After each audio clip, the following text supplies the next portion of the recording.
안녕하세요. 오늘은 역사의 탄식 봐도 모르고의 마지막 방송입니다. 마지막 방송 주제는 도쿠가와 막부 에도 시대의 교육 출판 의술입니다. 혹시 여러분들은 1876년에 맺어진 강화도 조약 제3조의 내용을 아십니까? 제3조. 이제부터 두 나라 사이에 오고 가는 공문은 일본은 자기 나라 글을 쓰되 지금부터 10년 동안은 따로 한문으로 번역한 것 한 본을 첨부하며 조선은 한문을 쓴다. 일본은 자기 문자로 적는데 조선은 왜 한문으로 적는다고 했을까요? 이는 일본이 자기 문자에 대한 자부심과 사랑이 컸던 반면에 조선은 우리 문자인 훈민정음을 언문이라고 부르며 얕잡아 보았기 때문 아닌가요? 일본의 문자 히라가나와 가타카나가 언제 누가 만들었는지는 잘 모릅니다. 그런데 세계 최초의 장편 소설로 알려진 겐지모노 가타리가 히라가나로 적혀졌습니다. 이 소설은 해안 시대의 일본 천황과의 사랑과 권력 다툼 등을 내용으로 하고 있습니다.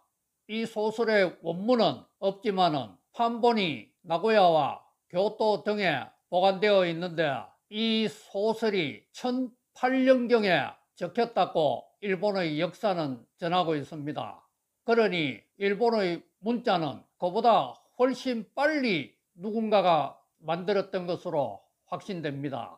이 소설의 저자인 무라사키 시키부는 여성으로 알려져 있듯이 히라가나는 일본 사회에서 여성들이 주로 사용한 문자였습니다. 가타카나는 재판정에서 법률 용어로 많이 사용되었습니다. 그렇지만 일본의 남자들은 아내나 다른 여인들에게 편지할 때에는 히라가나로 많이 적었습니다. 그리고 부동산 매매 계약서와 상속 정려 약정서 등도 히라가나로 적힌 것이 많았습니다. 이는 여성들을 배려한 것으로 보입니다.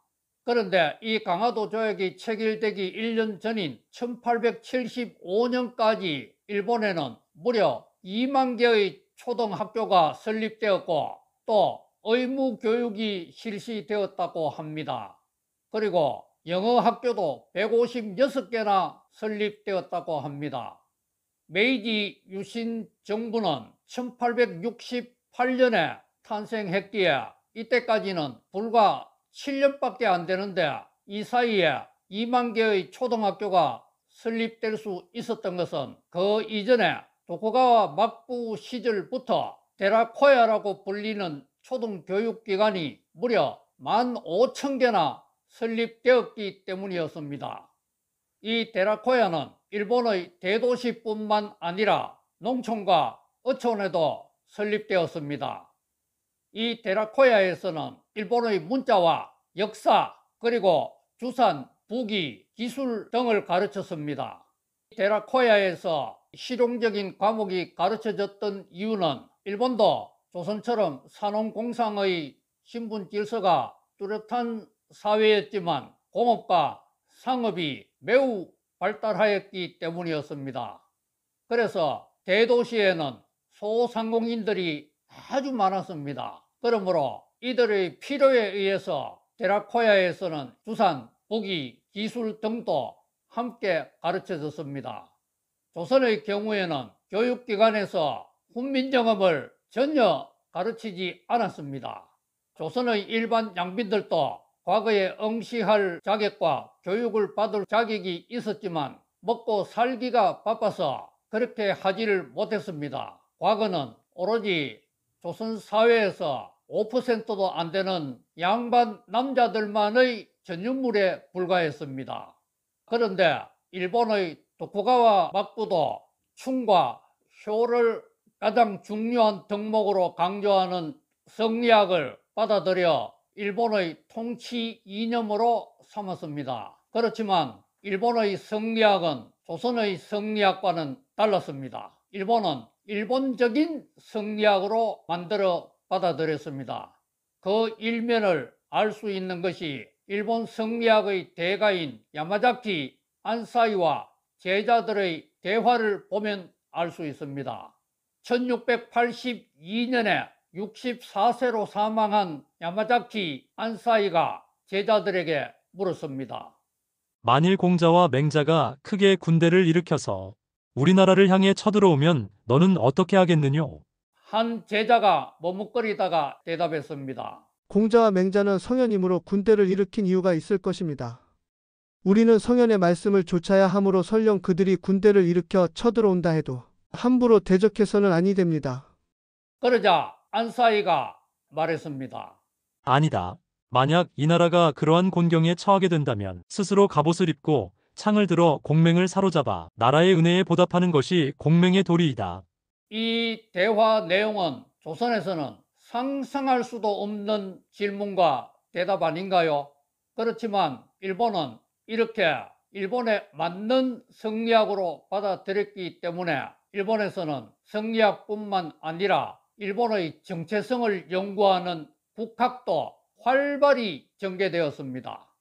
그런데 조선의 국학 연구는 일본보다 많이 늦어서 조선 후기에 와서 실학자들을 중심으로 겨우 발생하였습니다. 일본의 성리학과 교육 내용이 조선과는 너무나도 달랐듯이 또 에도 시대의 교육 시스템이 조선보다 앞선 그 이상으로 일본의 출판 문화는 조선보다 월등하게 앞섰습니다. 목판 인쇄술과 금속 발자술이 먼저 나온 것은 고려와 조선이었습니다. 그렇지만 이 출판 문화가 대중화와 상업화를 이룬 것은 일본이 훨씬 빨랐습니다. 조선은 인쇄술을 조선 정부와 관이 거의 독점하고 있어서 개인이 책을 활자로 대량 인쇄한다는 것은 너무도 힘들었습니다. 개인의 책은 대부분 필사본으로 만들어져서 소량이 유통될 수 있었습니다. 반면에 일본의 출판 문화는 대중화와 상업화에 크게 성공하였습니다. 그 대표적인 예가 바로 요미우리라고 불리어지는 소식지였습니다. 이 소식지는 일본인들이 모두 궁금해하는 일본의 큰 사건들, 그리고 충격적인 살인사건, 애정행각, 태풍, 홍수, 지진 등의 피해 상황을 다루고 있었습니다. 출판사에서 이 요미우리 소식지를 찍어서 길에서 가두 판매를 하였습니다. 가두 판매를 할 정도로 일본인들의 문자 해독률이 조선과는 비교가 안 될 정도로 높았다는 것입니다. 이 소식지 옆에는 행인들의 시선을 끌기 위해 이 요미우리 소식지의 내용을 큰 소리로 읽어주며 호객 행위를 하는 사람도 있었습니다. 현존하는 요미우리 소식지 중에 가장 오래된 것은 1615년에 발간된 요미우리였습니다. 이 요미우리에는 도쿠가와 막부와 오사카성의 토요토미 가문과의 마지막 전투 소식이 적혀 있었습니다. 도쿠가와 이에야스가 1603년에 일본을 통일하여 도쿠가와 막부를 열었을 때 임진왜란을 일으켰던 토요토미 히데요시의 아들 토요토미 히데요리는 아주 어린 아이였습니다. 그런데 이 아이가 장성하여 성인이 되고 나니 오사카성의 이 아들 주변에 사람들이 계속 몰려들었습니다. 그래서 도쿠가와 막부는 위협을 느꼈고 이들을 제거하기 위하여 트집을 잡아 토요토미 가문과 마지막 혈전을 벌였던 것입니다. 출판사는 이런 소식들을 요미우리 소식지에 담아 가두 판매를 하여 출판사의 경영에 큰 이익을 얻을 수가 있었습니다. 1874년에 창간된 요미우리 신문사는 그 이름을 요미우리로 정한 것은 바로 에도 시대 이전부터 있었던 소식지 요미우리에 기인하여 사명을 정한 것이었습니다. 일본의 출판 문화가 아주 뛰어났다는 것은 조선 통신사들도 두 눈으로 똑똑히 보고 감탄했습니다. 조선의 통신사들이 일본에 오면은 보통 두세 달 혹은 그 이상 머무를 때도 있었는데 일본에 오자마자 책을 한 권 일본에 건네주면은 이 통신사들이 일본을 떠나기 전에 일본의 출판사에서 인쇄하여 대량으로 유통되는 것을 통신사 일행들이 보고 놀랐습니다. 심지어는 조선인들이 저술했지만 조선에서는 구하기가 힘들었던 책을 일본에서 쉽게 통신사들이 볼 수 있었습니다. 그 예가 징비록과 간양록입니다. 징비록은 임진왜란 때 조선을 진두지휘했던 유성룡이 이 땅에 다시는 이런 비극이 없기를 바라는 마음으로 반성하며 적은 책이었습니다. 그리고 간양록은 조선의 문신 강항이 임진왜란 때 1597년 9월에 일본에 잡혀갔다가 1600년 5월에 조선으로 되돌아온 후 일본에서의 생활담과 일본을 어떻게 대해야 하는지를 적은 책이었습니다. 그런데 이 두 책들이 조선에서는 구하기가 힘들었습니다. 왜냐하면 금속 활자로 대량 인쇄되지 못하고 필사본으로 소량이 만들어져 유통되었기 때문이었습니다. 그런데 일본의 출판사들이 이 책들을 대량으로 인쇄하여 일본의 지식인들을 비롯한 사람들이 조선의 생각을 알기 위하여 이 책들을 많이 읽고 있는 모습을 조선의 통신사들이 보고 놀랐습니다. 이렇게 뛰어난 일본의 출판 문화를 더욱더 업그레이드 시킨 소설이 1682년에 나왔습니다. 이하라 사이카쿠가 지은 호색 일대남이었는데 이 소설의 남자 주인공이 어린 나이에 성에 눈을 떠서 평생 3742명의 여성들과 성관계를 하였을 뿐만 아니라 725명의 남성들과도 성관계를 하였다는 통속적이고 외설적인 소설이었습니다. 그러나 이 소설이 대박을 터뜨렸고 너나 할 것 없이 이 소설을 읽으려고 했습니다. 그래서 아직 일본 문자를 모르는 사람들이 이 소설을 읽기 위해서 문자를 배우려고 할 정도였습니다. 이렇게 일본의 출판 문화가 조선보다 훨씬 앞서가니 일본에서는 책을 사고 파는 서점뿐 아니라 책을 빌려주는 도서 대여점까지 많이 생겼습니다. 에도에는 무려 약 500개의 도서 대여점이 영업을 하고 있었는데 이들은 시골에 있는 사람들에게 출장 서비스를 할 정도로 열심히 영업 활동을 하였습니다. 그런데 조선의 경우에는 서점이 없었습니다. 조선 말기에 한성의 청계천에 겨우 몇 개의 서점이 생겼을 뿐이었습니다. 1529년에 조선 중종 때 서점을 만들자는 건의가 있었고 중종도 이를 좋게 생각하여 의논에 붙였지만은 의논 결과 조선에는 서점이 필요 없다는 황당한 결론이 나왔습니다. 그 후 1551년에 명종시대 때에도 서점에 관한 논의가 있었는데 결과는 마찬가지였습니다. 그런데 조선에 서점이 필요 없다고 하는 이유 중에 하나가 너무 황당했습니다. 서점을 열면 과부들이 생계 유지를 위해서 자기 남편이 보았던 책을 들고 나와 서점에서 팔게 될 터인데 과부들의 생계 유지를 도와주기 위해서 서점을 열 필요가 있느냐는 것이었습니다. 즉 조선에서는 책을 알아서 사고 알아서 팔라는 것이었습니다. 이런 가운데 1719년에 일본을 찾았던 조선 통신사들은 이런 말을 했습니다.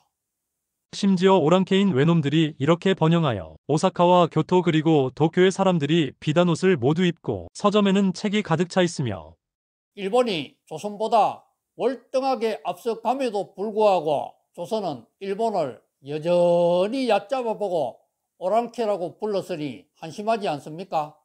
그런데 조선의 통신사들은 도쿠가와 막부 시대 때 1607년을 시작으로 1811년까지 12번 일본을 찾았습니다. 일본을 찾을 때 처음에는 일본의 지식인들도 조선을 일본보다 나은 국가로 생각하여 조선에 대한 기대가 많았던 것 같습니다. 그래서 통신사 일행들이 오면은 일본의 지식인들이 이 일행들을 맞이하여 극진히 대접하며 밤새도록 토론과 정담을 나누면서 통신사 일행으로부터 시와 그림을 한 점 받아가려고 무척 노력하였습니다. 그러나 횟수가 거듭되면서 조선에 대한 기대치는 사라지고 오히려 조선에 대한 실망감이 점점점 증폭되었습니다. 그래서 그런지 1811년 이후 조선통신사는 일본을 찾아가지 않았습니다. 일본 사람들이 조선을 무시하게 된 가장 큰 분야가 바로 의술이었습니다. 1748년에 조선 통신사들이 일본에 왔을 때 일본의 의사들이 이렇게 물었습니다. 우리나라에 광견병이 유행해 개들이 미쳐 날뛰고 사람을 보면 번번이 물었다. 귀국에 좋은 처방이 있으면 가르침을 베풀어 달라. 그러자 조선의 의사들이 의논하여 이렇게 대답했습니다. 돼지 똥물을 마시면 된다. 이런 황당한 대답이 어떻게 나올 수 있었을까요? 이는 당시 조선 사회의 왕들이 동변이라고 하는 어린 남자아이의 소변을 약으로 즐겨 복용하였기 때문이었습니다. 이에 대해서 사라진 근대사 백장면의 저자 박종인은 이렇게 말합니다. 약방도 제조 주치의 이유원이 묻습니다. 환절기인 요즘 건강을 유지하기 어렵습니다. 추위와 더위가 적절하지 못한데 계속 태평하십니까? 고종이 말합니다. 약간 화기가 있으니 동변을 복용하는 것이 어떻겠는가? 그러자 의사 이경련이 답합니다. 동변이 괜찮습니다. 고종이 이렇게 대답하지요.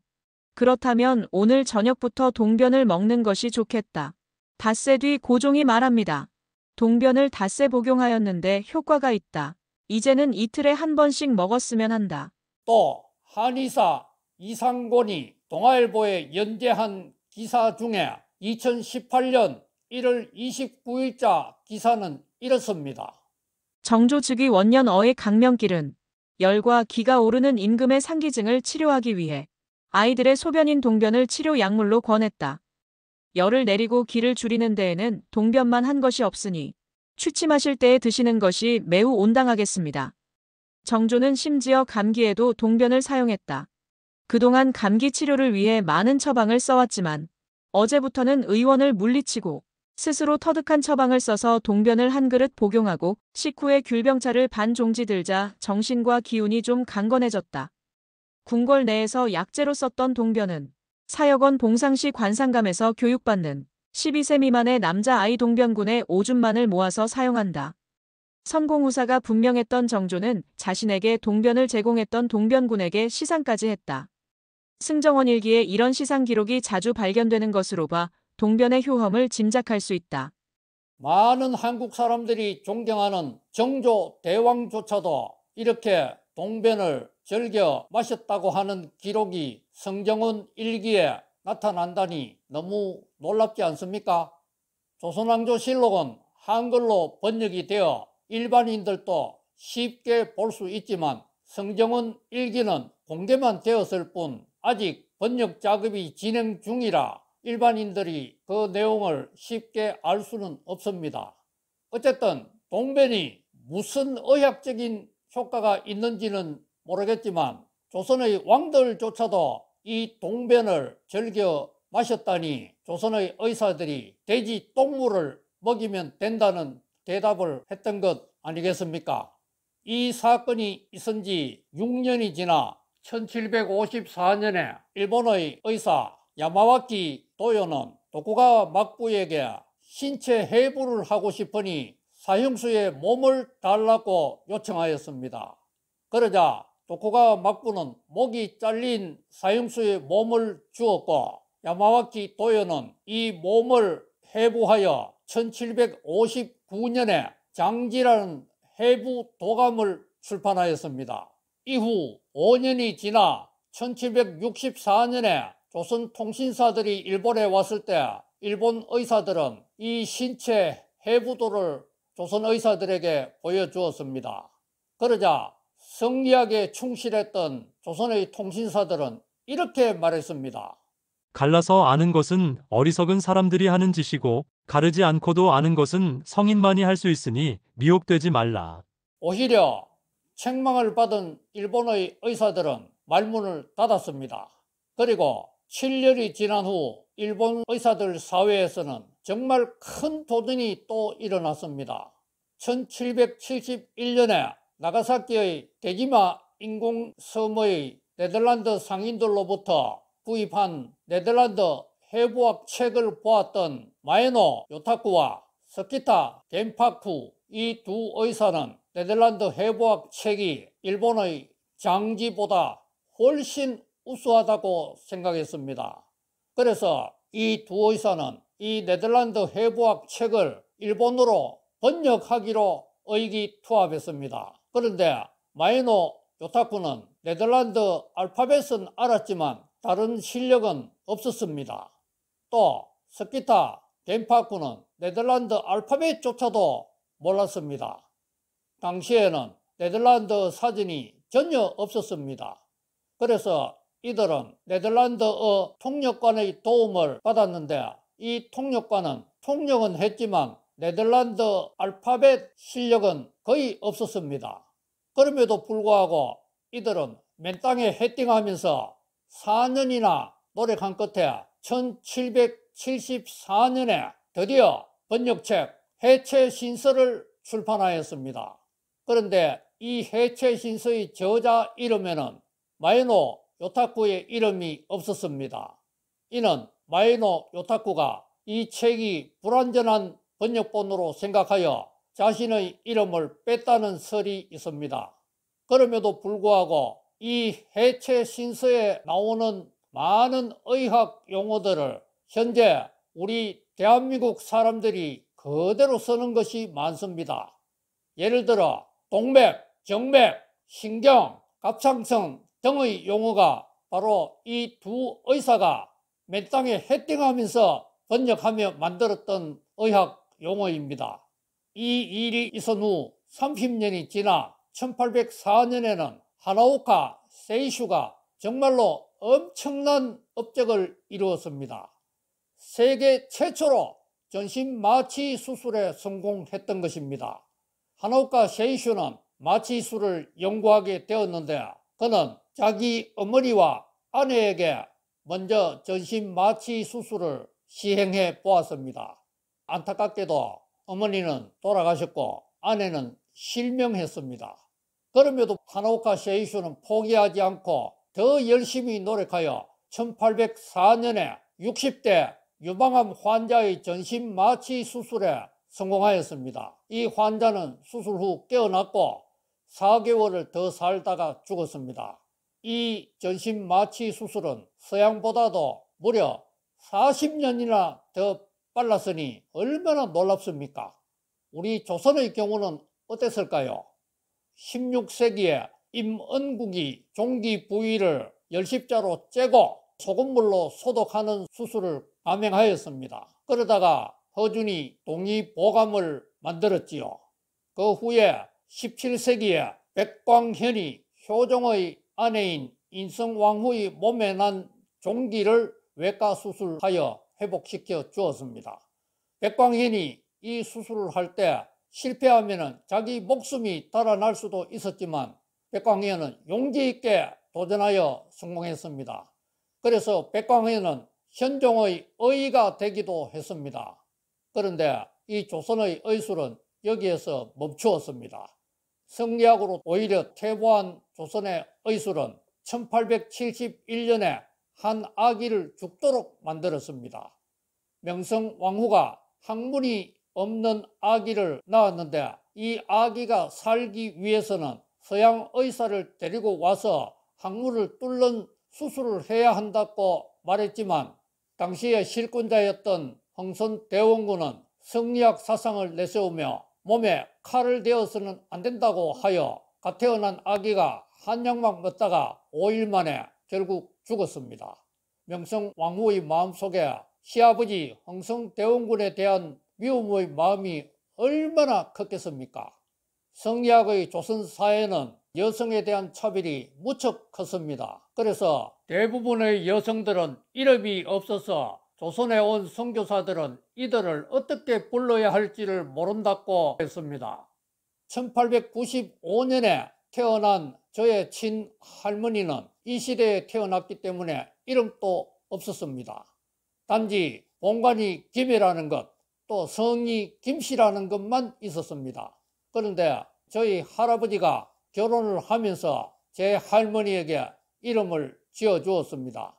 그리고 양반이면서도 서자로 태어나 차별을 받는 사람들이 많았으니 백정을 비롯한 천민들에 대한 차별은 얼마나 많았겠습니까? 성리학으로 인해 이런 모든 차별이 생겼기 때문에 조선은 망할 수밖에 없었습니다. 그런데 이런 조선 사회를 근본적으로 살린 사람들이 바로 조선 말기에 왔던 개신교 선교사들이었습니다. 이들은 조선 사회에 있던 차별을 없애기 시작했습니다. 선교사들이 세운 병원과 학교와 교회에서 사람들을 차별 없이 치료하고 가르치고 모두가 하나 되는 공동체를 만들어 가도록 선교사들이 힘썼습니다. 그 결과 많은 사람들이 감동을 받았고 교회에 와서 선교사들에게 세례를 받기를 원했습니다. 그런데 선교사에게 세례를 받기 위해서는 조선 사람으로서 살아가는 생활 습관을 완전히 고쳐야만 했습니다. 첫째, 조상을 섬기는 제사를 그만두어야만 세례를 받을 수 있었습니다. 둘째, 조선 사회에 팽배해 있었던 첩을 두지 않아야만 세례를 받을 수 있었습니다. 셋째, 남자들은 술과 도박을 끊어야만 했고 여자들은 자기 몸을 노비나 첩으로 파는 자매를 그만두어야만 세례를 받을 수 있었습니다. 넷째, 거짓말하고 아무 일도 안 하면서 먹고 사는 생활 습관을 버리고 부지런히 성실히 정직하게 살아가는 모습을 보여야만 세례를 받을 수 있었습니다. 다섯째, 성경의 가르침대로 안식일을 지키기 위해 조선에는 없었던 일요일을 주일 성수로 잘 지켜야만 세례를 받을 수가 있었습니다. 이 일요일 때문에 조선 사회에서는 주말 휴일이라는 개념이 처음으로 도입되었습니다. 이런 모든 생활 근본 개혁을 바탕으로 하여 이승만 대통령이 일제시대 때 시도되었던 의무 교육을 완전히 본격적으로 실시하였고 또 토지 개혁도 하였습니다. 이 모든 것을 바탕으로 하여 박정희 대통령이 산업화를 이루었고 의료보험 제도와 극빈자의 치료를 나라에서 책임지는 의료보호 제도를 실시하였습니다. 그리고 노태우 대통령이 의료보험 제도를 전 국민에게 확대 적용하였습니다. 이로 인하여 온 세계가 부러워하는 경제 번영과 탁월한 의료 혜택을 우리 모두가 누리고 있는데 이 바탕에는 선교사들이 만든 기초가 있었기 때문에 가능했습니다. 그래서 저는 선교사들의 헌신에 대하여 너무 감사히 생각합니다. 그리고 선교사들을 보내준 하나님에게도 너무 감사를 드립니다. 오늘 이 방송을 끝으로 저의 역사의 탄식 봐도 모르고는 약 2년간 중단함을 알려드립니다. 제가 약 2년 동안 고종시대와 일제시대 때 우리 민족을 향한 신의 한수를 그리는 역사소설 집필에 전념하기 위해서입니다. 그래서 이 역사소설이 완성되기까지 당분간 이 유튜브를 중단함을 이해해 주시기 바랍니다. 소설이 완성된 후에 새로운 모습으로 독자 여러분을 찾아뵐 것을 약속드립니다. 그동안 부족한 저의 이 방송을 시청해 주신 독자 여러분들에게 진심으로 감사를 드립니다. 그리고 저의 이 유튜브 편집 제작을 맡아준 송은양 선생님과 또 송쌤을 저에게 붙여준 이 나라에 또 하나님에게 진심으로 감사를 드립니다. 하나님 복 많이 누리세요.